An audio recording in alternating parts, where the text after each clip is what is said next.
Now, the Bangladesh Nationalist Party has won the landmark parliamentary elections, with its chairman Tariq Raman poised to take oath as the country's prime minister. The party has won a decisive two-thirds majority in the general elections.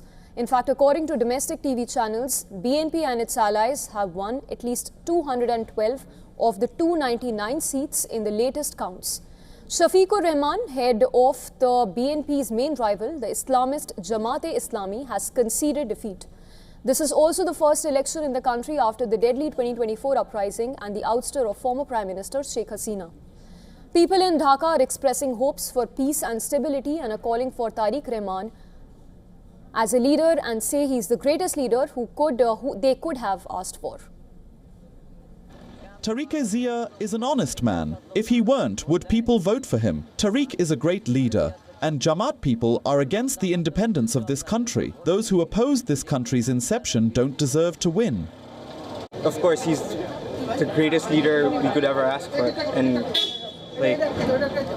I don't know. I really hope he is the change that we were looking for after whatever happened in July. Son of the party's founder and former President Ziaur Rahman and former Prime Minister Khalida Zia, Tariq Raman returned to Dhaka in December last year with his wife and daughter after nearly 2 decades of self-imposed exile in London. His political journey began in the 1980s. He joined the BNP as a general member and campaigned alongside his mother in the 1991 national election. It was in 2002 that he was nominated as Senior Joint Secretary. By 2005, he was spearheading grassroots conferences nationwide. Rahman was arrested during the military intervention in 2007 and was later sent abroad for medical treatment, where he remained in exile for as many as 17 years.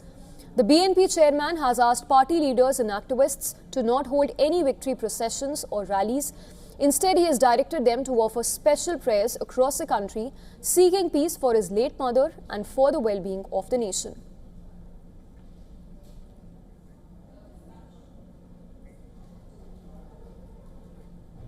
Well, joining us live on the broadcast is WION's Assistant Editor for Foreign Affairs, Siddhant Sibal, who's been reporting non-stop from Dhaka. Siddhant, it is by all means a landslide victory for the BNP. You've been speaking to voters in Dhaka and other cities as well.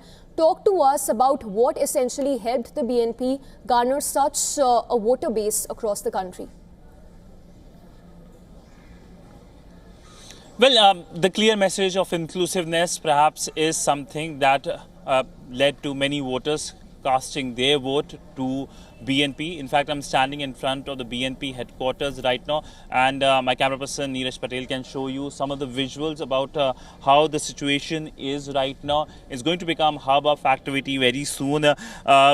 Earlier, in approximately an hour ago, Tariq Raman left his residence and he has told his supporters not to celebrate because it is a homage that is being paid for those who fought in the Andolan, that's being said, and also as a homage to the former Prime Minister Khalida Zia, whose posters can be seen across the headquarters of the BNP. But a pivotal moment for the party itself. It's coming to power almost over 15 years. It was not in the power. The Awami League was. The Awami League is not present. It's banned from this election. But clearly, it is the Awami League voters who have, it looks like, shifted their loyalties to BNP. The women voters have voted for the BNP. The minority votes have gone to BNP. But right now, it's moment for celebration. We could perhaps see few comments. We have only seen glimpses of Tariq Raman with supporters surrounding him and offering him flowers.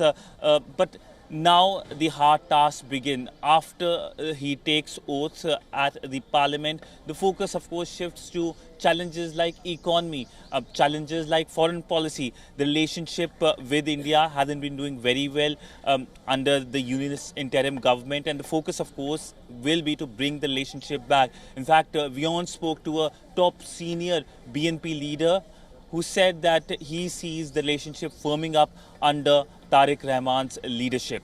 Yes, Siddhant, just a quick follow-up question before we let you go. Talking about the crucial referendum aspect as well, talk to us about how this is, how could it position Yunus administration's position in the times to come? Well, this referendum brings about political changes, like it cuts down the term of the Prime Minister. It brings in a bicameral parliament, which means there will be two houses in the parliament, unlike the current parliament, which is a unicameral parliament. But it was a referendum that can start a debate. Of course, it got a lot of yes in the referendum, but this was a brainchild of the Yunus interim government, who saw bringing about the so-called political changes. But will it be accepted by the wider leadership? Will it be accepted by Tariq Raman and of course other political parties? Is something that will be carefully watched. But one thing is for sure, the era of the two Begums, Khalida Zia and Sheikh Hasina, is over. The era of Yunus, it looks like, is coming to an end, and it looks like a dawn of a new era, one which is led by Tariq Rahman and perhaps a strong opposition led by Jamaat. Right, Siddhant, we'll leave it at that. We will keep coming to you, of course, for more updates. For now, we switch focus to other stories you're tracking.